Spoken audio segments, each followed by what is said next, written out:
Hi, my dear student. Good evening to all. Welcome to my channel.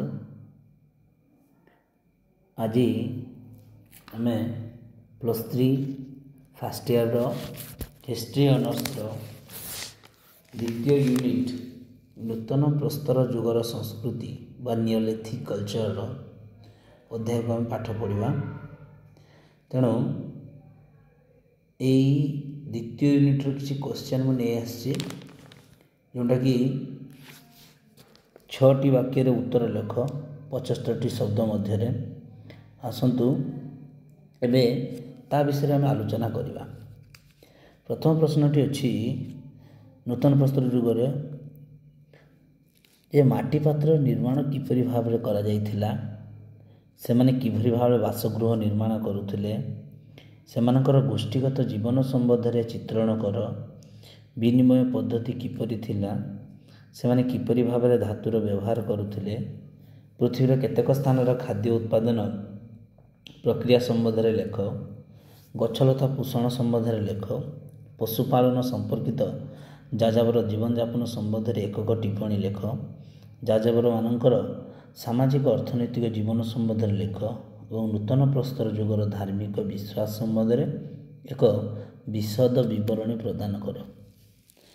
मु तुमको guarantee दूची निश्चित रूपे यही 10टी question भितर आपाततः 2टी क्वेश्चन निश्चित पड़ो। +3 जो एग्जाम आसूची से पढ़ी पारे। तेणु जहाँ भी डाउट अच्छी तो मैंने क्लास करी बुझीपर। तेणुक चलतु एबे स्टार्ट करिया हमर क्लास स्टार्ट करिवा। तो स्टार्ट करिया पूर्वर मु समस्त कहि रखुची जदि क्लास टी भल लगी तो वीडियो टी भल लगी टिके ताले लाइक शेयर एवं सब्सक्राइब निश्चित रूपे करिवो।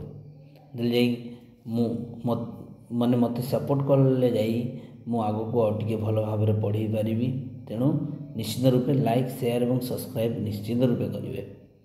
तो देरी न करी आमे जीवा आमर जो प्रश्न अच्छी 6टी वाक्य उत्तर लेख 75टी शब्द मध्य। तेणुक प्रथम क्वेश्चन अच्छी नूतन प्रस्तर जुगर माटी पात्र निर्माण किपरि भाव में कर।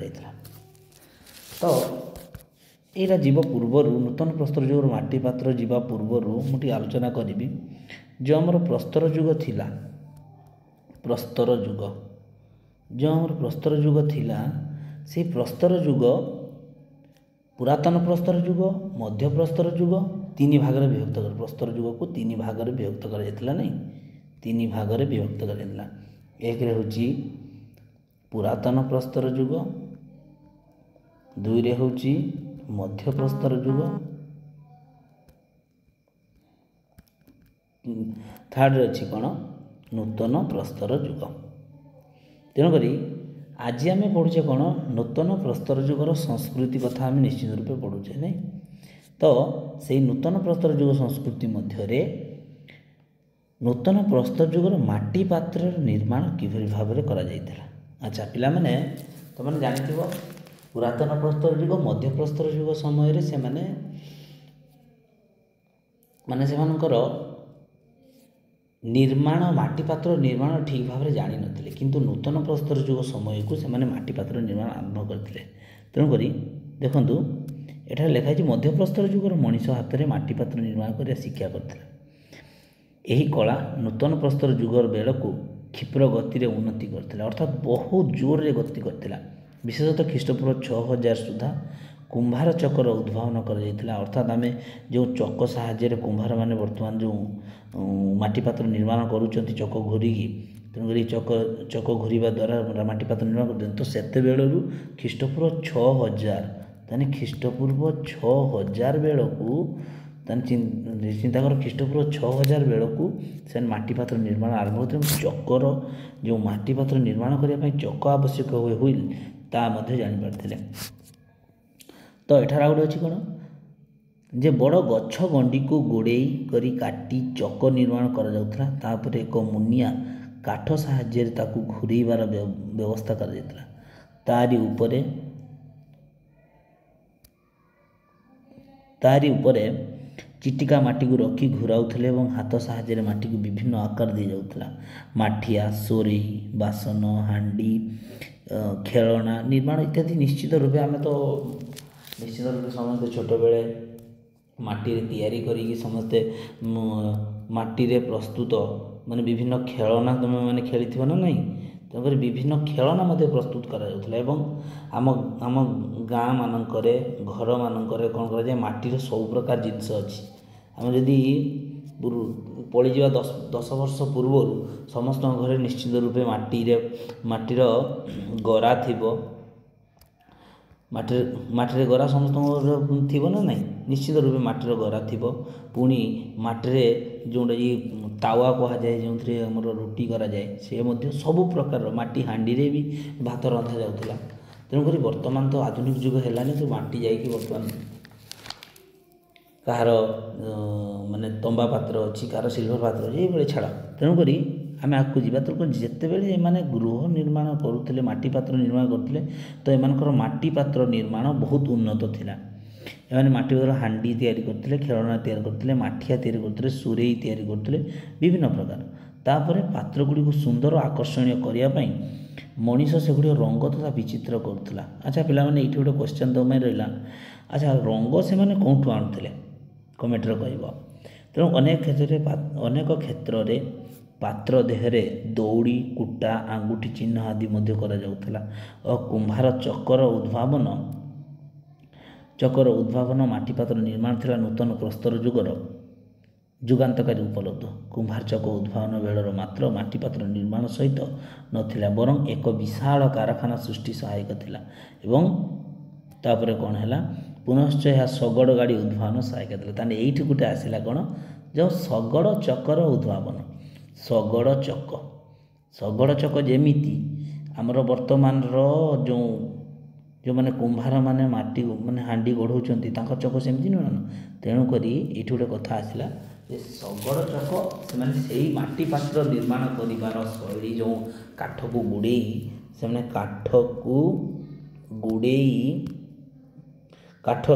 काठ गंडी को गुड़ी से माटी पात्र निर्माण करुले तो से आसला कौन शगड़ उद्भावन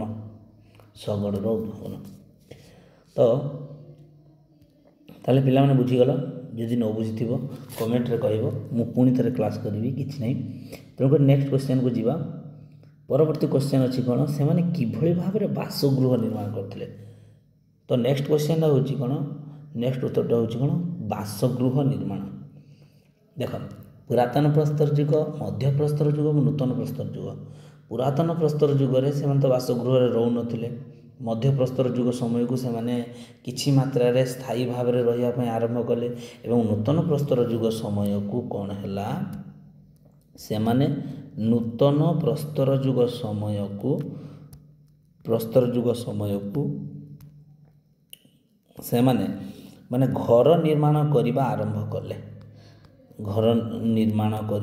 कले केमिति आरंभ कले आस पढ़िया। तेणुक पुरातन मध्य प्रस्तर जुगरे मनीष गुंफा पहाड़र ढालू अंचल नदी कूल खालुआ अंचल आदि रोते तेणु नूतन प्रस्तर से चिटिका माटी घास काठ बाउंश आदि द्वारा बासगृह निर्माण करने कला शिक्षा करते एवं घर को पुनश्च काठ बाउंश माटीर कांथ दे काठी गुड़िक विभक्त करुले कांथरे नुआ पलस्तरा करुले चटका पत्थर नदीर बालीगड़ा टाण माटी आदि घर चटना तैयारी करथिला। अच्छा ये गोटे क्वेश्चन अच्छी आम मानकर समस्त गाँव में आम पिला समस्त माटी घर थी ना ना चिंता कर नूतन प्रस्तर जुग क्रमे क्रमे क्रमे क्रमे चेंज हो बर्तमान आधुनिक जुग हो गलानी बर्तमान समस्ते माने पक्का घर निर्माण कर तेणुक से माटी घर कथा चिंता कर आम पिला बेलर कथा चिंता कर दीर्घ 30 वर्ष पूर्व कथा पड़ जाओ तो ता पूर्व पुणी अच्छी तेणुक सेते बेलू तो जिते बड़े नूतन प्रस्तर जुग आरंभ होला ख्रीष्टपूर्व 6000 बेलू तो सेते बेलू कौन है ख्रीष्टपूर्व 6000 समय अर्थात सेते बेलू से माने घर करने आरंभ कले एवं घर कौन कले क्रमे से नदी कूल मानक क्रमे जिते बड़े से ନଦୀକୂଳମାନଙ୍କରେ ସ୍ଥାୟୀ ବାସିନ୍ଦା ହେବା ପାଇଁ ଚାହିଁଲେ ତେଣୁକରି ସେମାନେ ଘର ନିଶ୍ଚିତ ରୂପେ ସାଧାରଣ ଭାବେ ଗୋଟେ ମଣିଷର ତିନିଟା ମୁଖ୍ୟ ଆବଶ୍ୟକ, ଗୋଟେ ହେଉଛି ଖାଦ୍ୟ, ଗୋଟେ ହେଉଛି ବସ୍ତ୍ର, ଆଉ ଗୋଟେ ହେଉଛି ବାସଗୃହ, ନାହିଁ ପିଲାମାନେ।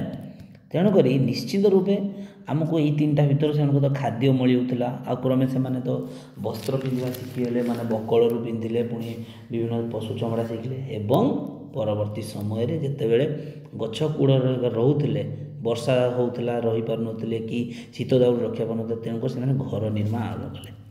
ଏବଂ ସୁରକ୍ଷା ପାଇଁ ଗ୍ରାମର ଚାରିପଟେ କ'ଣ ପୁଣି ରହିଲା, ଗୋଷ୍ଠୀଗତ ଜୀବନ ଆରମ୍ଭ କରିବା ପରେ ଅନେକ ପରିବାର ଗୋଟିଏ ସ୍ଥାନରେ ଘର କରୁଥିଲେ। ଏଇଠି ଗୋଟେ ବଢ଼ିଆ କ୍ୱେଶ୍ଚନ୍ ଆସିଲା ପିଲାମାନେ, ଗୋଷ୍ଠୀଗତ ଜୀବନ ସେମାନେ ଆରମ୍ଭ କରୁଥିଲେ, ଅର୍ଥାତ୍ ସେମାନେ ଗୋଷ୍ଠୀ ଆକାରରେ ରହିବେ, ଅର୍ଥାତ୍ ଗୋଟେ ଜାଗାର ଜଣେ 2 ଜଣ 3 ଜଣ 4 ଜଣ 5 ଜଣ ଏମିତି ହେଇ ଗୋଟେ ଗୋଷ୍ଠୀ ହେଉଥିଲେ, ପୁଣି ଆଉ ଗୋଟେ ସ୍ଥାନରେ ଜଣେ 2 ଜଣ 3 ଜଣ 4 ଜଣ 5 ଜଣ 6 ଜଣ ରହିକି ଏମିତି ଗୋଷ୍ଠୀ ଆକାରରେ ରହିବା ବସବାସ କରୁଥିଲେ, ଅର୍ଥାତ୍ ସେମାନେ ଗୋଟେ ସୁରକ୍ଷା ଚାହୁଁଥିଲେ।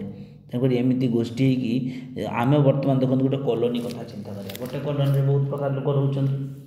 ଆମେ ଯଦି ଗାଁ କଥା ଚିନ୍ତା କରିବା, ଆମ ଗାଁ ମାନଙ୍କରେ ଗୋଟେ ବଂଶ, ତାପରେ ଆଉ ଗୋଟେ ବଂଶ ଥିବ, ତାପରେ ଆଉ ଗୋଟେ ବଂଶ ଥିବ, ଏମିତି ଗୋଟେ ବଂଶର ବିଭିନ୍ନ ମାନେ ବହୁତ ଘର ଥିବ, ପୁଣି ଆଉ ଅଲଗା ବଂଶ ଥିବ। ତ ଚିନ୍ତା କର, କ୍ରମେ ଯେତେବେଳେ ନୂତନ ପ୍ରସ୍ତର ଯୁଗ ଆରମ୍ଭ ହେଲା, ସେମାନେ ଗୋଷ୍ଠୀ ଆକାରରେ ବସବାସ କଲେ ଏବଂ ଏହି ପରିବାର ଗୁଡ଼ିକ ପୁନଶ୍ଚ ତ ଏଇଠୁ କ'ଣ ହେଲା, ଗୋଷ୍ଠୀଗତ ଜୀବନ ଅନେକ ଘର ଥିବା ଏହି ସ୍ଥାନକୁ ଗ୍ରାମ କୁହାଯାଉଥିଲା। ତେଣୁକରି ଗୋଷ୍ଠୀରୁ ଗ୍ରାମ ଆସିଗଲା ପିଲାମାନେ, କ'ଣ ଆସିଲା, ଗ୍ରାମ। ଅର୍ଥାତ୍ ଯେଉଁ ଗୋଷ୍ଠୀମାନେ ରହିଲେ, ଏମାନେ ଭିନ୍ନ ଭିନ୍ନ ଗୋଷ୍ଠୀରେ ରହିଲେ, ତାପରେ ଗୋଷ୍ଠୀରୁ ସୃଷ୍ଟି ହେଲା ଏଇରକ ଅନେକ ଗୋଷ୍ଠୀ ସବୁ ଗୋଟେ ଗୋଟେ ସଂଘ ସବୁ ତିଆରି କରିକି କ'ଣ କଲେ, ଗ୍ରାମ ହେଇଗଲା। ଟୋଟାଲକୁ କ'ଣ କୁହାଗଲା, ଏଇ ଗୋଷ୍ଠୀମାନଙ୍କୁ ଗୋଷ୍ଠୀର ସମାହାରକୁ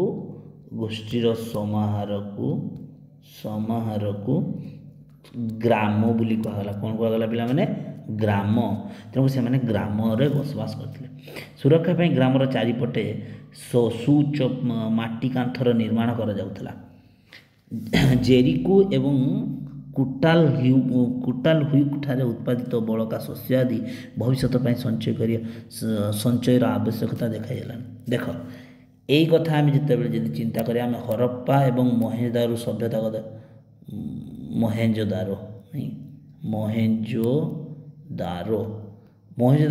କଥା ଦେଖିବା, ବିଭିନ୍ନ ଶସ୍ୟ ଭଣ୍ଡାର ଗୁଡ଼ିକ ଦେଖିବାକୁ ମିଳୁଥିଲା।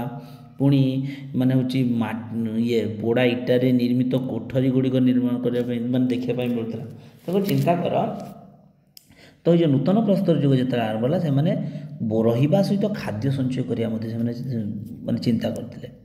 ଆଉ କ'ଣ କଲେ, ସେହିପରି ଭଣ୍ଡାର ଘର ପାଇଁ ଜମି ଆବଶ୍ୟକ ରହୁଥିଲା। ଫଳସ୍ୱରୂପ ନୂତନ ପ୍ରସ୍ତର ଯୁଗୀୟ ସମାଜରେ ରକ୍ତ ସମ୍ପର୍କୀୟମାନଙ୍କର ବୃହତ୍ ସଂଗଠନ ଅଧୀନରେ ରହିଥିବା ପ୍ରତ୍ୟେକ ପରିବାରଙ୍କ ମଧ୍ୟରେ ଜମିର ଆବଶ୍ୟକ ଏବଂ ପୁନଃ ଆବଣ୍ଟନ କରାଯାଇଥିଲା।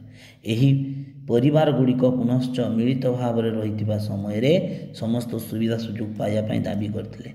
ଏହି ବିଚାରଧାରାରେ ଉଦ୍ରେକ ପରିବାର ଗୁଡ଼ିକ ମଧ୍ୟରେ ପ୍ରତିଯୋଗିତା ପାଇଁ ପ୍ରୋତ୍ସାହନ ହେଉଥିଲା ଏବଂ ବିଶେଷତଃ ଅଲଗା ଅଲଗା ପରିବାର ହେବା ଫଳରେ ଲୋକେ ଅର୍ଥନୈତିକ ଦୃଷ୍ଟିକୋଣରୁ ନିଜ ଅସୁରକ୍ଷିତ ରହୁଥିଲେ ଏବଂ ଆଗକୁ କୁହାଯାଉଥିଲା ଯେ ଜେରିକୋ ସ୍ଥିତ ଘର ଗୁଡ଼ିକରେ ବିଭିନ୍ନ ପ୍ରକାର ଅସୁବିଧା ହେଉଥିଲା। ଏବଂ ଆଉ କ'ଣ ଅଛି ପିଲାମାନେ, ଏଥିରେ ଆଉ ଗୋଟେ ଘଟଣା ଅଛି, ଅର୍ଥାତ୍ ଜେରିକୋ ସ୍ଥିତ ଘର ଗୁଡ଼ିକରେ ପିଲାମାନେ ସେମାନେ ବିଭିନ୍ନ ପ୍ରକାର କାନ୍ଥରେ ଘର ତିଆରି କରୁଥିଲେ। କାନ୍ଥ ବାହାରେ 8 ମିଟର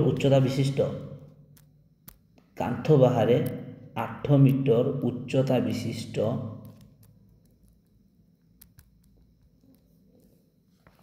ସ୍ତମ୍ଭ ନିର୍ମାଣ କରୁଥିଲେ ଏବଂ ସ୍ତମ୍ଭ ନିର୍ମାଣ ଯାହାକି ପୃଥିବୀର ସର୍ବପ୍ରଥମ ସ୍ଥାପତ୍ୟ ଅଟେ। ଏହି ସ୍ତମ୍ଭ ଯେଉଁ ନିର୍ମାଣ କଲେ ପୃଥିବୀର 1 ନମ୍ବର ସ୍ଥାପତ୍ୟ। କ୍ଲିୟର। ଆଉ ଗୋଟେ ଘଟଣା କହିବା ପାଇଁ ମୁଁ ଚାହିଁ ରଖିବି ଏଠି, ସେଟା ଖ୍ରୀଷ୍ଟପୂର୍ବ 11,000ରୁ 8,500 ମଧ୍ୟବର୍ତ୍ତୀ ସ୍ଥାପତ୍ୟ କଳାର ଅଭିଲେଖ। ଦେଖ, ଖ୍ରୀଷ୍ଟପୂର୍ବ 11,000ରୁ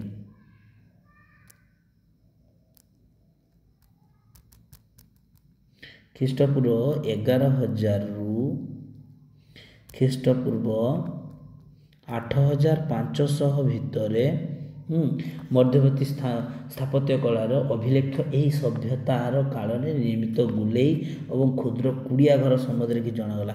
ତାହେଲେ 11,000ରୁ 8,000 କୁଡ଼ିଆ ଘର ବିଷୟରେ ନିର୍ମାଣ କରିବା ବିଷୟରେ ଜଣାଗଲା। ଏବଂ ଖ୍ରୀଷ୍ଟପୂର୍ବ 9,000ରୁ 7,000 ମଧ୍ୟରେ ନିର୍ମିତ ଘରଗୁଡ଼ିକ ଅନେକ କୋଠରୀ ଥିଲା ତଥା ଅନେକ ଲୋକ ରହିପାରୁଥିଲେ। ଆଉ ଗୋଟେ କ'ଣ ହେଲା, ଏବଂ 9,000ରୁ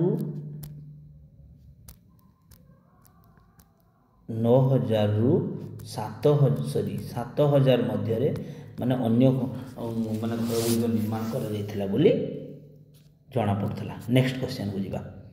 ପରବର୍ତ୍ତୀ କ୍ୱେଶ୍ଚନ ହେଉଛି କ'ଣ ପିଲାମାନେ, ସେମାନଙ୍କର ଗୋଷ୍ଠୀଗତ ଜୀବନ ସମ୍ବନ୍ଧରେ ଚିତ୍ର କ'ଣ। ଅଲରେଡ଼ି ମୁଁ ଗୋଷ୍ଠୀଗତ ଜୀବନ କଥା ଅଲରେଡ଼ି ବର୍ଣ୍ଣନା କରିଦେଲି ପିଲାମାନେ, ଆଉ ଟିକେ ବୁଝିନେବା ଦେଖି ଗୋଷ୍ଠୀଗତ ଜୀବନ କ'ଣ ଅଛି। ଦେଖ, ଯେତେବେଳେ ସେମାନେ ମାନେ କ୍ରମେ ତାଙ୍କର ଜୀବନୀ ବଢ଼ିଲା, ବାସଗୃହ ନିର୍ମାଣ କଲେ, ବାସଗୃହ ନିର୍ମାଣ କରିବା ପରେ ସେମାନେ ଗୋଷ୍ଠୀ ଆକାରରେ ଜୀବନଯାପନ କଲେ। କେଉଁ ଆକାରରେ ଜୀବନଯାପନ କଲେ? ଗୋଷ୍ଠୀ ଆକାରରେ। ଏବଂ ଗୋଷ୍ଠୀ ଆକାରରେ ଜୀବନଯାପନ କରିବା ଦ୍ୱାରା ସେମାନେ ଦେଖିଲେ ଯେ ଗୋଷ୍ଠୀ ଆକାର ରହିବା ଦ୍ୱାରା ତାଙ୍କୁ ସୁରକ୍ଷା ମିଳିଲା। କ'ଣ ମିଳିଲା? ସୁରକ୍ଷା। ନିଶ୍ଚିତ ରୂପେ ପିଲାମାନେ ଦେଖ, ଆମେ ପ୍ରତ୍ୟେକ କ୍ଷେତ୍ରରେ ଆମର ନିଶ୍ଚିତ ସୁରକ୍ଷା ଦରକାର। ଜୀବନ ଅଛି ମାନେ ଆମ ସୁରକ୍ଷା ନିଶ୍ଚିତ ଦରକାର। ତେଣୁ ଆମ ଗାଁ କଥା ଚିନ୍ତା କରିବା, ସହର କଥା ଚିନ୍ତା କରିବା, ସବୁ କ୍ଷେତ୍ରରେ ବର୍ତ୍ତମାନ କଥା ଚିନ୍ତା କର ପିଲାମାନେ। ଯଦି ତୁମ ପାଖରେ କିଛି ସଂଘ ନାହିଁ ମାନେ ଗୋଷ୍ଠୀ ନାହିଁ, ତୁମେ ଏକୁଟିଆ ରହିପାରିବ ନାହିଁ। କେହି ବି ଏକା ରହିପାରିବ ନାହିଁ। ତେଣୁ ଯାହା ସହିତ ବି ସୁସମ୍ପର୍କ ସ୍ଥାପନ ଦରକାର, ସୁସମ୍ପର୍କ ସ୍ଥାପନ। ତେଣୁ ସେମାନେ ଗୋଷ୍ଠୀଗତ ଜୀବନଯାପନ କରୁଥିଲେ। କ'ଣ ହେଉଥିଲା? ଏହି ଗୋଷ୍ଠୀ ଅଥବା ସମ୍ପ୍ରଦାୟର ଲୋକେ ଗୋଟିଏ ସ୍ଥାନରେ ଘର ନିର୍ମାଣ କରି ବସବାସ କରିବା ଦ୍ୱାରା ଗ୍ରାମ୍ୟ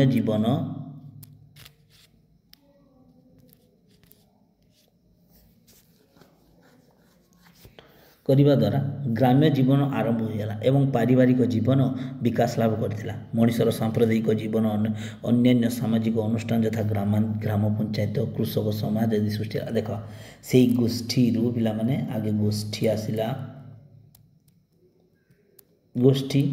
ଗୋଷ୍ଠୀରୁ ଗ୍ରାମ ଆସିଲା, ଗ୍ରାମରୁ ଗ୍ରାମ ପଞ୍ଚାୟତ ଆସିଲା, ନାଇଁ ଗ୍ରାମ ପଞ୍ଚାୟତରୁ ବର୍ତ୍ତମାନ ଦେଖ ଆସ୍ତେ ଆସ୍ତେ ବଢ଼ି ଗ୍ରାମ ପଞ୍ଚାୟତ, କୃଷକ ସମାଜ ଆସିଲା, ନାଇଁ କୃଷକ ସମାଜ। ଏଇଭଳି ଭାବରେ ସେମାନଙ୍କର କ୍ରମାନ୍ୱୟ ଭାବରେ ବଢ଼ି ଚାଲିଲା। ତ ଏଠି ଆଉ ଗୋଟେ ଅଛି, କ'ଣ ଅଛି? ଗାଁର ଭଲ ମନ୍ଦ, ସୁରକ୍ଷା, ପାଣିର ବ୍ୟବସ୍ଥା, ପାଳିତ ପଶୁମାନଙ୍କର ପରିଚାଳନା ଆଦି ସମସ୍ତ ବିଷୟରେ ବୁଝାଗଲା। ଗ୍ରାମ ପଞ୍ଚାୟତର ଶ୍ରମ ବିଭାଜନ କରି ବିଭିନ୍ନ ଗୋଷ୍ଠୀଙ୍କୁ ବିଭିନ୍ନ ପ୍ରକାର କାର୍ଯ୍ୟଭାର ଦେଇଗଲା ଏବଂ ସାମ୍ପ୍ରଦାୟିକ ଜୀବନ ଲୋକଙ୍କ ମଧ୍ୟରେ ପରସ୍ପର ପ୍ରତି ସ୍ନେହ, ମମତା, ସାହାଯ୍ୟ, ସହାନୁଭୂତି, ଗ୍ରାମ ପ୍ରୀତି, ଗ୍ରାମର ସୁରକ୍ଷା ଚିନ୍ତା ଓ ଗ୍ରାମର ବିକାଶ ଚିନ୍ତା ଆଦି ବିଚାରଧାରାର ବିକାଶ ଘଟିଲା। ଦେଖ, ଯେତେବେଳେ ନୂତନ ପ୍ରସ୍ତର ଯୁଗ ଆସିଲା ନା ପିଲାମାନେ, ସେତେବେଳେ କୌଣସି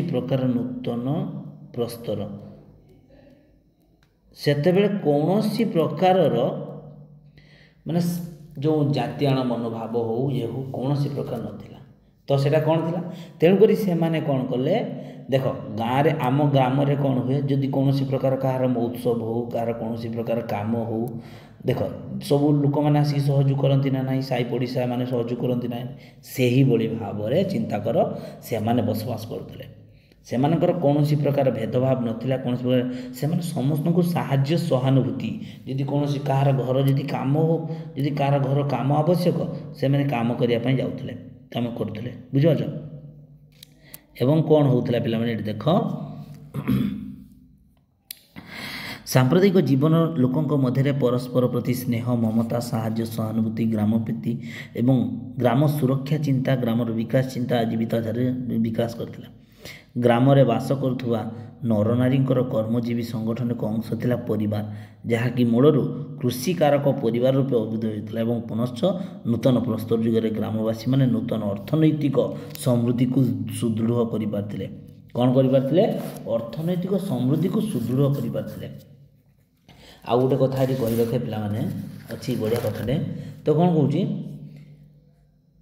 ସେମାନେ ନାନା ପ୍ରକାର କାର୍ଯ୍ୟ କର୍ମସଂସ୍ଥାନ ଆରମ୍ଭ କରିଥିଲେ। କ'ଣ କରିଥିଲେ? ସେମାନେ ନାନା ପ୍ରକାର କାର୍ଯ୍ୟ ଏବଂ କର୍ମସଂସ୍ଥାନ आरंभ करथिले को माने आरंभ करथिले से माने कोन प्रकार कर्मसंस्थान आरंभ करथिले अर्थात सामाजिक जीवन आरंभ करी मनुष्यर आवश्यकता अति मात्रा वृद्धि करिया सहित से गुड़िक पूरण पाई कल कारखाना कारीगरी कार्य जंत्रपाति आदि मध्य वृद्धि होता है जेपरी चाष काम बड़का शस्य संरक्षण साधना माटी पात्र पत्थर उपकरण लुगा बुणा देख माने यही जो कर्म संस्था अर्थात नूतन कर्म जोगाई देवा जो नूतन कर्म माने देख जो माने चाष कार्य कले धर जाओ जो माने चाष कले चाष को सुरक्षा देवाई से माने कौन कले आमर शस्य भंडार सब निर्माण कले आउ जो माने धर जाऊ लुगा पिंधापी लुगा बुणवा कार्य आरंभ कले पुणी कौन कराला काठ काम किए कला किए काठ काम भी कला किए माटी पात्र काम कला यही भाव में विभिन्न प्रकार माटी पात्र नहीं ये विभिन्न प्रकार कर्म से माने नियुक्ति रहिले एवं जहाद्वारा तांकर गोष्ठीगत जीवनी पूरा सफल है बुझीपार ना पिला मैंने जदि किसी प्रकार डाउट रहे मते कमेंट रे कहब मु समाधान करी चेष्टा करी समाधान करने आउ निश्चित रूपे जदि क्लास भल लगुव तेरे लाइक शेयर और सब्सक्राइब कर नेक्स्ट क्वेश्चन जीवा अच्छा विनिमय पद्धति किपरि थिला अच्छा विनिमय माने कौन पिला माने जानिछ विनिमय माने कौन से मानकर विनिमय अर्थात से माने ताकू व्यय केमिति करथिले विनिमय नहीं देख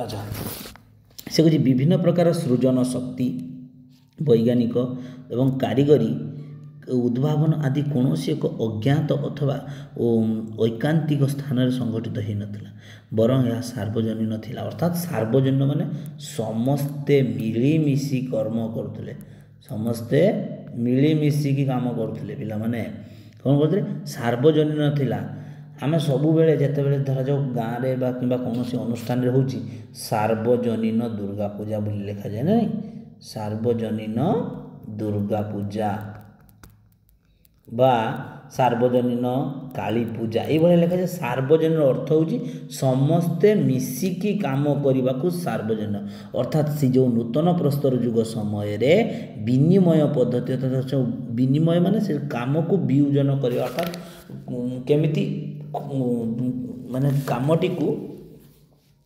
बांटिबा अर्थात विनिमय करवा अर्थात ताको व्यवहार करवा विनिमय माने व्यवहार अर्थात विशेष भाव में प्रस्तर रे निर्मित केतेक जंत्रपाति विनिमय पाई व्यवहृत होता केतेक स्थान रे से माने दुर्लभ केतेक स्थान रे से माने केतेक स्थान रे से माने कौन करते पिला माने प्रस्तर निर्मित केतेक जंत्रपाति विनिमय पाई व्यवहार होता एवं कौन करा होता से उदाहरण स्वरूप केतेक स्थान से दुर्लभ प्रस्तर सहित बड़का खाद्य शस्य और दीर्घस्थायी जिनिस अदल बदल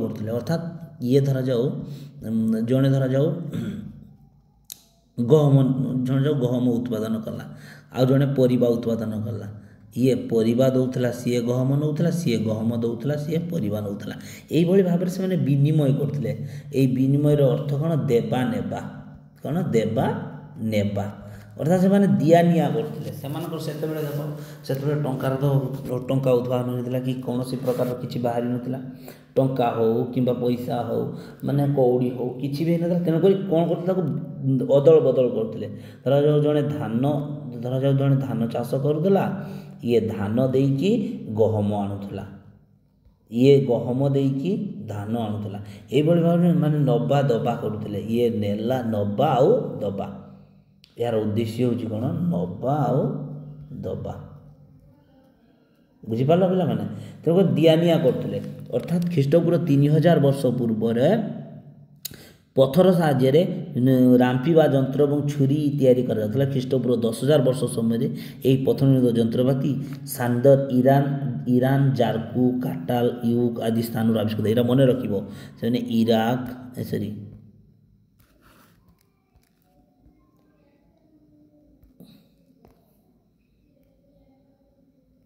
ईरान जारकू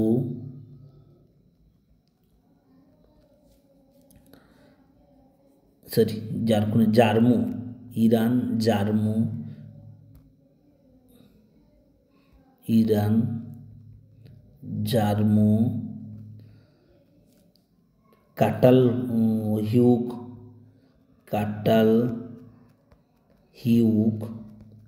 ଆଦି ଆବିଷ୍କୃତ କରାଯାଇଥିଲା। ଆଉ କ'ଣ କରାଯାଉଥିଲା, ଆଉ ଗୋଟେ କଥା କହି ରଖିବେ ପିଲାମାନେ, ଇଟାଲୀର ଚତୁଃପାର୍ଶ୍ୱର ସ୍ଥାନ ଆଜିଆନ୍ ସାଗର ସ୍ଥିତ ଦ୍ୱୀପରାଜି ଏବଂ ତୁର୍କୀ ସ୍ଥିତ ତୌରୁସ୍ ଏବଂ ଆର୍ମେନିଆ ଆଦି ସ୍ଥାନରୁ ମଧ୍ୟ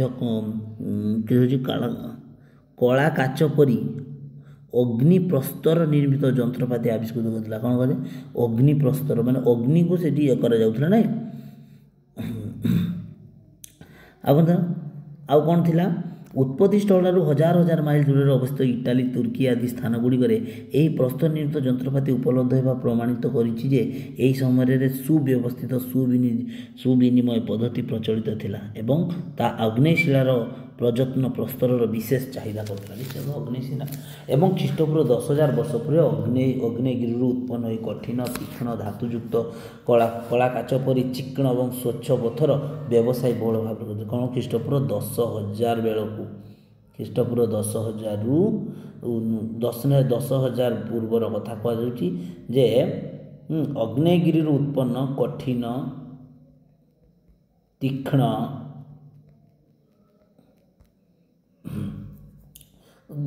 ତୀକ୍ଷ୍ଣ ଯୁକ୍ତ ମାନେ ଧଳା କାଚ ଦ୍ୱାରା ସେମାନେ ବ୍ୟବସାୟ ମଧ୍ୟ କରିପାରୁଥିଲେ। କ୍ଲିୟର ହେଲା ପିଲାମାନେ। ଆଉ ଗୋଟେ କ'ଣ ଅଛି ପିଲାମାନେ,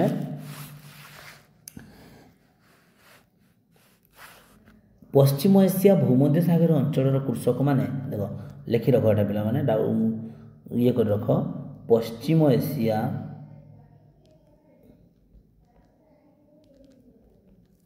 ଏବଂ ଭୂମଧ୍ୟ ସାଗରର ଅଞ୍ଚଳର ଲୋକମାନେ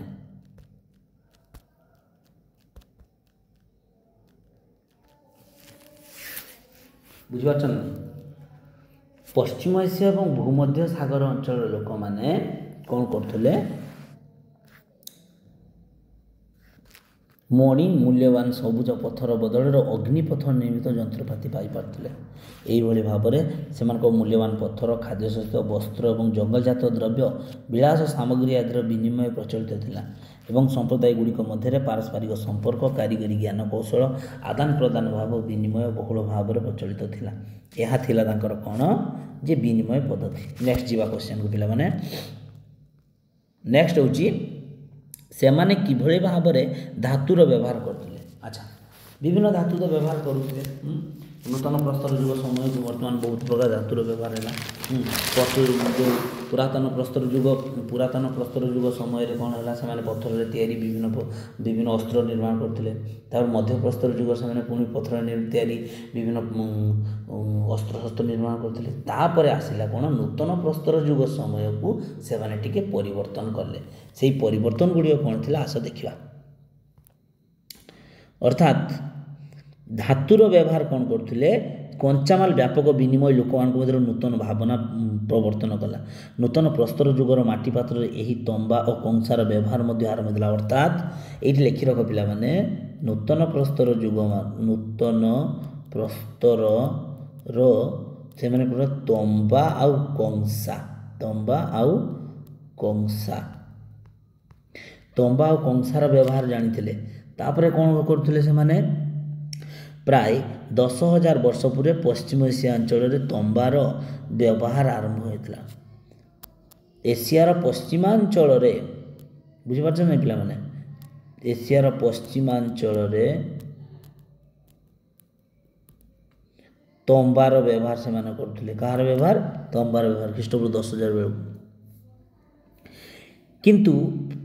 ଏହା କିନ୍ତୁ ପ୍ରସ୍ତର ଅଥବା ଅଗ୍ନିପ୍ରସ୍ତର ପ୍ରତି ବଦଳକାରୀ ନଥିଲା। ପଶ୍ଚିମ ଏସିଆର ପ୍ରଚୁର ପରିମାଣରେ ତମ୍ବା ମିଳୁଥିଲା। ପଥର ଦ୍ୱାରା ବାଡ଼େଇ ଏହାକୁ ବିଭିନ୍ନ ଆକାର ଦିଆଯାଉଥିଲା ତଥା ଉଜ୍ଜ୍ୱଳତା ବୃଦ୍ଧି କରାଯାଉଥିଲା ଏବଂ ଯନ୍ତ୍ରପାତି ନିର୍ମାଣ କରୁଥିବା କାରିଗରମାନେ ପ୍ରଥମେ ଏହି ଉଜ୍ଜ୍ୱଳ ଧାତୁ ସାହାଯ୍ୟରେ ଘର ସଜେଇବା ଜିନିଷ ତିଆରି କରୁଥିଲେ ଏବଂ ଖ୍ରୀଷ୍ଟପୂର୍ବ ପ୍ରାୟ 8,000 ବର୍ଷ ପୂର୍ବେ ମଣିଷ ଜାଣିପାରିଲା ଯେ ତମ୍ବାକୁ କେବଳ ବାଡ଼େଇ କରି ଆକାର ଉଜ୍ଜ୍ୱଳତା ପ୍ରଦାନ କରାଯାଇ ବେଶୀ ଉତ୍ତାପରେ ମଧ୍ୟ ତରଳା ଯାଇପାରିବ। ଦେଖ, ସେମାନେ ପ୍ରଥମେ କ'ଣ କରୁଥିଲେ, ଯେହେତୁ ବ୍ୟବହାର ଜାଣିନଥିଲେ ନା, आम गोटे जिनसर व्यवहार न जानले ताकू आगे व्यवहार करूँ भांगू से भाव में चिंता कर से तंबा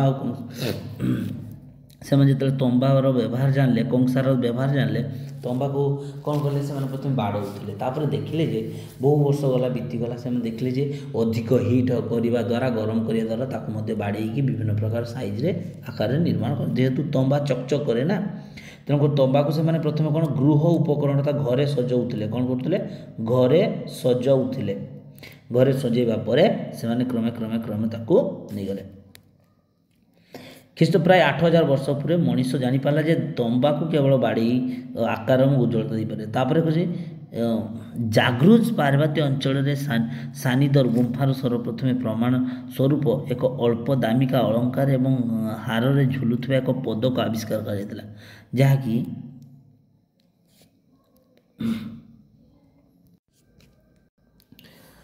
तो पिला माने तारे जो जागरूक ईरान रो गोटे पर्वत जो जागरूक पार्वतीमाला कड़ला जो जागरूक पार्वतीटा एरा ईरान रो गोटे पर्वतमाला अच्छी से ही अंचल कौन है सर्वप्रथमे से अलंकार आदि पाई आ कौन कराला जे काटाल हिउक ठारू तामर नली एवं कुटी साहाଯ୍य निर्मित एक हार एवं यूरिम टेपे ईरान ठारू तंबा गहना और आलिकोस ठारू तंबार गुटी आविष्कार कर भारत और बल्कान अंचल आविष्कृत तामर उपकरण प्राय 7000 वर्ष पुराना अटे और यार 1000 वर्ष पर निर्मित ताम्र गहना इटाली आविष्कृत कर अलिकोस 100 माइल मध्य तांबा धातु नथिला अथच तंबा निर्मित उपकरण और गहना आदि आविष्कृत कर कृषि कार्य मध्य कार्य कर तेणुक पिला धातुर निर्माण प्रथम ताले ये कौन क्वेश्चन आसला प्रथम धातुर निर्माण समय तंबा आउ कौन व्यवहार जानते तंबा आउ कंसार निर्माण जानते तंबा आउ कंसा तेणुक तंबा कंसार निर्माण जिते जानले से तो प्रथम कौन है तंबा को से गृह उपकरण रूपे व्यवहार कले परवर्त समय अन्य व्यवहार कले नेक्स्ट क्वेश्चन जीवा तो नेक्स्ट अच्छी कौन पिला माने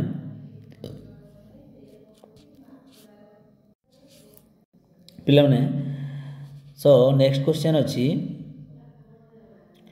नेक्स्ट होची पृथ्वीर केतेक स्थान रे खाद्य उत्पादन प्रक्रिया संबंध लेख अच्छा केमिति खाद्य उत्पादन करथिले नै अच्छा तुम मन रे कौन क्वेश्चन आछि कहला पिला माने से खाद्य उत्पादन केमिति करुथिले निश्चित रूपे तुम मैंने जानिथिबो जे प्रस्तर युगर आरंभ रे से केवल खाद्य संग्रह करिवारे व्यस्त रहिले उत्पादन करनथले मध्य प्रस्तर युगरे भी से भली गोष्ठी हेकि से संग्रह करते किंतु नूतन प्रस्तर युग समय रे से जिते बड़े नदीकूल मानक बसवास करने आरंभ कले खाद्य उत्पादन कर अर्थात चाष कार्य आरंभ कले जेहेतु ये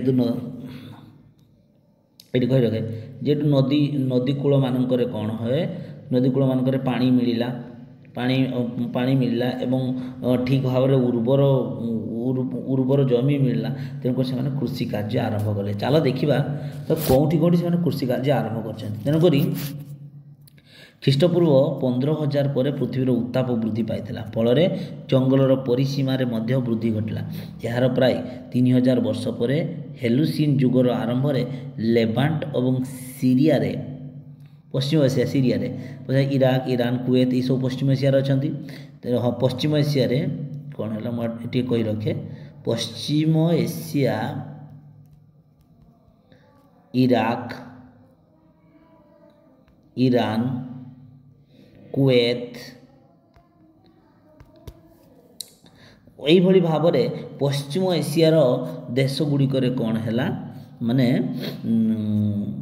से माने ठंडा एवं आर्द्र होता जंगल सीमार वृद्धि पाई जहाँकि मनीष रूप में मनीष बसवास करने उपयुक्त थिला एवं वृष्टिपात वृष्टि जो भूमध्य सागर पूर्व उपकूल स्थित जंगल प्रसारित होता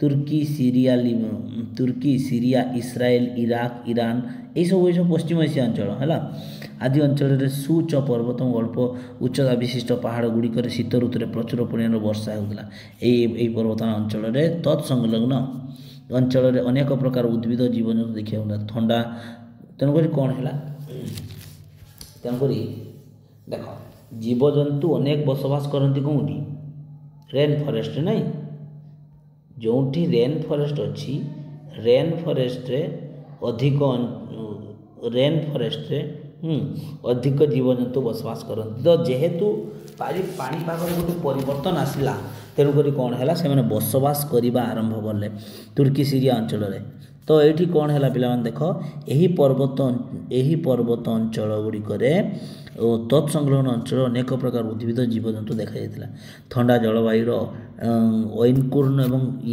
इमोर नामक 2 जातिर गहम यथेष्ट परिमाण उत्पादन अच्छा ये दी प्रकार कथा आसला कौन है ओइनकर्न आउ इमोर ये नोट कर रख पिला माने ओइनकर्न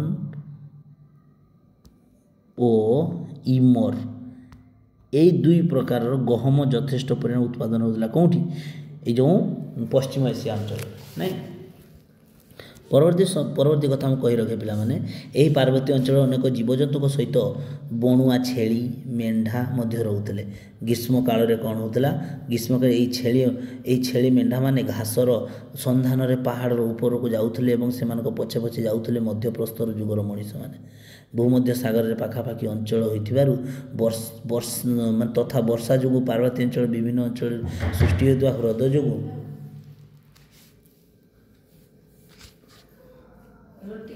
सृष्टि होता ह्रद जो तो पिला माने कौन है पाखापाखि अंचल होता तथा वर्षा जो पार्वत्यांचल विभिन्न स्थान सृष्टि होता ह्रद जो पानीर अनेक अभाव होता अच्छा अच्छा से माने पुनश्च यही जलाशय और भूमध्य सागर माछ धरुले तथा बणुआ गहम संग्रह करते यही भाव में जाजावर शिकारी संग्रहकारी मनीष मैंने गोटे स्थान में अनेक दिन पर्यंत रही जाते प्रस्तर अथवा गुंफार रोकता यही प्राकृतिक मनीष मैंने कालक्रमे स्थायी बासिंदार परिणत हेले अन्य अस्त्रशस्त्र सहित से नूतन भाव में तेंटा अथवा बर्छा बंसी कंटा क्षुद्र उपकरण दा तांटिया दा टांगिया तैयारी करी व्यवहार करते आविष्कार करुवा डाली जातीय आविष्कार करुवा डाली जातीय शस्य मानक मध्यरु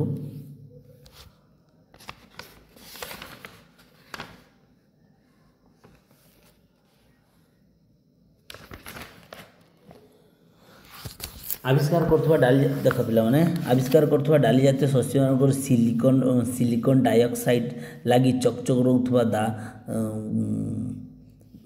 दारु प्रमाणित हुए जे से माने शस्य अमल करते अच्छा से माने मध्य शस्य अमल करते नहीं नोट कर रख शस्य अमल करुले से माने केतक गछर कांड अन्य अंश को संग्रह करी जमा कर रखुले परवर्ती समय खाद्य रूप अच्छा कहल देखी आमे वर्तमान गछर कांड रूपी खाद्य कौन खाऊचे कमेंट जनइब एवं ख्रीष्टपूर्व 10,000 बेलू पिला माने देख ख्रीष्टपूर्व 10,000 बेलू दक्षिण लेबांट्रे उत्ताप आहरी वृद्धि पाइला देख ताले क्रमान्वय से मैंने उत्ताप बढ़ी बढ़ी बढ़ी बढ़ी चली दक्षिण उत्ताप वृद्धि है जंगल क्षय और वृष्टिपात स्वच्छता जो पशु मान सहित मनीष मैंने लेबानन और सीरिया आड़ को चली आसले फल अनेक बसती स्थान परित्याग होता एवं ख्रीष्टपूर्व 10,000 पर शिकारी संग्रहकारी पशुपालक परिवर्तित होते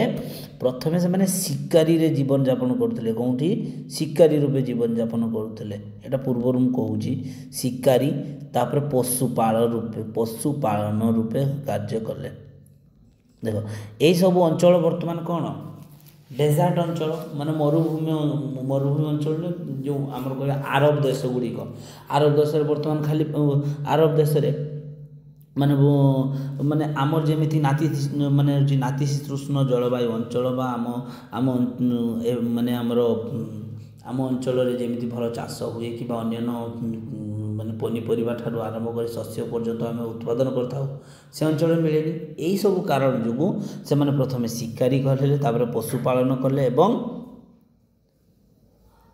एवं ख्रीष्टपूर्व 10,000 पर शिकार संग्रहकारी पशुपालक परिवर्तित होता मनीष मैंने उन्नत पर्यावरण वृष्टिपात चारणभूमि रोकवा यूफ्रेटिस अंचल को नुआ नुआ ପାଳନ କରୁଥିବା ଜୀବଜନ୍ତୁ ସହିତ ଚାଲି ଆସିଲା। ଆଚ୍ଛା, ସେମାନେ ଶିକାରୀ ପଶୁପାଳନ କରି ୟୁଫ୍ରେଟିସ୍କୁ ପଳେଇ ଆସିଲେ। ୟୁଫ୍ରେଟିସ୍ ଅଞ୍ଚଳକୁ ପଳେଇ ଆସିଲେ ଏବଂ ଆସିବା ଦ୍ୱାରା କ'ଣ ହେଲା ମନେ ରଖ, ଏ ନୋଟ୍ କରି ରଖ ପିଲାମାନେ। ଖ୍ରୀଷ୍ଟପୂର୍ବ 12,500 ବେଳକୁ ନୂତନ ପ୍ରସ୍ତର ଯୁଗର ପ୍ରଥମ ଗ୍ରାମ ସ୍ଥାପନ କରାଯାଇଥିଲା। କେଉଁଠି? ୟୁଫ୍ରେଟିସ୍ରେ, ମଧ୍ୟ ୟୁଫ୍ରେଟିସ୍ ସ୍ଥିତ ତେଲ୍ ମଇରିବିଟ୍ ଠାରେ। ଖ୍ରୀଷ୍ଟପୂର୍ବ 12,500ରେ ମଧ୍ୟ ୟୁଫ୍ରେଟିସ୍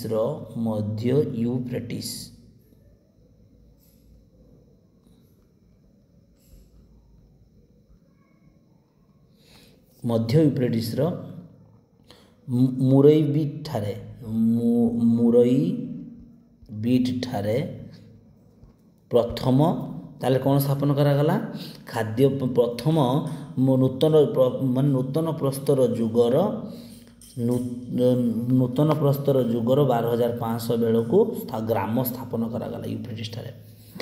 ପରବର୍ତ୍ତୀ ସମୟରେ ପ୍ରାଥମିକ ପର୍ଯ୍ୟାୟ ନୂତନ ପ୍ରସ୍ତର ଯୁଗ ଅନେକ ଗ୍ରାମ, ପାଣି, ଉନ୍ନତ ଜଳବାୟୁ, ଉର୍ବର ଚାଷ ଉପଯୋଗୀ ଦେଖ ଗ୍ରାମ ସ୍ଥାପନ ହୋଇଗଲା ଏବଂ ପରବର୍ତ୍ତୀ ସମୟରେ କ'ଣ କଲେ? ଗ୍ରାମ ହେବା ଦ୍ୱାରା ସେଠୁ ପାଣି ଆଣିଲେ, ପାଣି ଆଣିବା ଦ୍ୱାରା ଚାଷ କାର୍ଯ୍ୟ କଲେ, ଚାଷ କାର୍ଯ୍ୟ କରିବା ଦ୍ୱାରା ଜମିକୁ ଚାଷ କଲେ, ଚାରଣ ଭୂମି ରଖିଲେ, କାରଣ ଚାରଣ ଭୂମି ରଖିବା ଦ୍ୱାରା ସେମାନେ ଯେଉଁ ପଶୁପାଳନ କରୁଥିଲେ ପଶୁମାନଙ୍କୁ ପାଳନ କଲେ। ଏବଂ ଆଉ ଗୋଟେ କଥା ମନେ ରଖ, ଖ୍ରୀଷ୍ଟପୂର୍ବ 10,000 ବେଳକୁ କ'ଣ ହେଲା? ଦଳବଦ୍ଧ ରୂପେ ଛେଳି ପାଳନ ସେମାନେ କରିବା ଆରମ୍ଭ କରିଦେଲେ। ବୁଝିପାରୁଛ ନା? ଆଚ୍ଛା, ଛେଳି ପାଳନ କିଏ କରୁଛି? କମେଣ୍ଟରେ କହିବ କାହା ଘର ଛେଳି ଅଛି। ତେଣୁ ପ୍ରତ୍ନତାତ୍ତ୍ୱିକ ଖନନରୁ ଜଣାଯାଏ ଯେ ଜେରିକୋର ନିମ୍ନ ସ୍ତରରେ ଖ୍ରୀଷ୍ଟପୂର୍ବ 10,350ରୁ 9,350 ମଧ୍ୟରେ ମାଟି ପାତ୍ର ପୂର୍ବ ନୂତନ ପ୍ରସ୍ତର ଯୁଗ ପର୍ଯ୍ୟାୟରେ ଲୋକେ ବସତି ସ୍ଥାପନ କରିଥିଲେ। ଆଚ୍ଛା, ଏତିକି ହେଉଛି ସେମାନଙ୍କର ଖାଦ୍ୟ ଉତ୍ପାଦନ। ଏବଂ ଆଉ ଗୋଟେ କଥା କହି ରଖେ,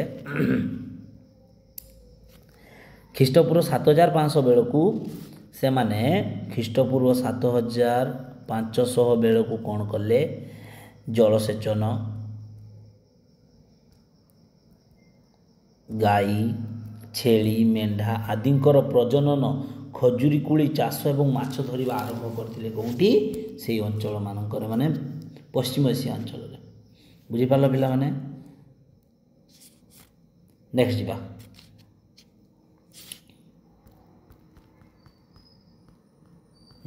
ନେକ୍ସଟ କ୍ୱେଶ୍ଚନ୍ କ'ଣ ଅଛି?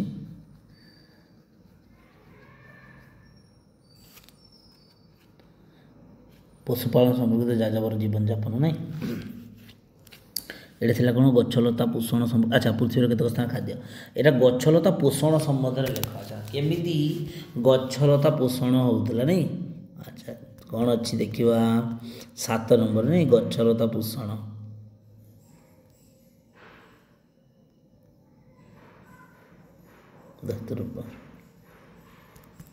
ଦେଖ ପିଲାମାନେ, ମୁଁ କହି ରଖେ, ଖାଲି ଶୁଣି ରଖ। ତେଣୁକରି ଗଛଲତା ପୋଷଣର ଅର୍ଥ ହେଉଛି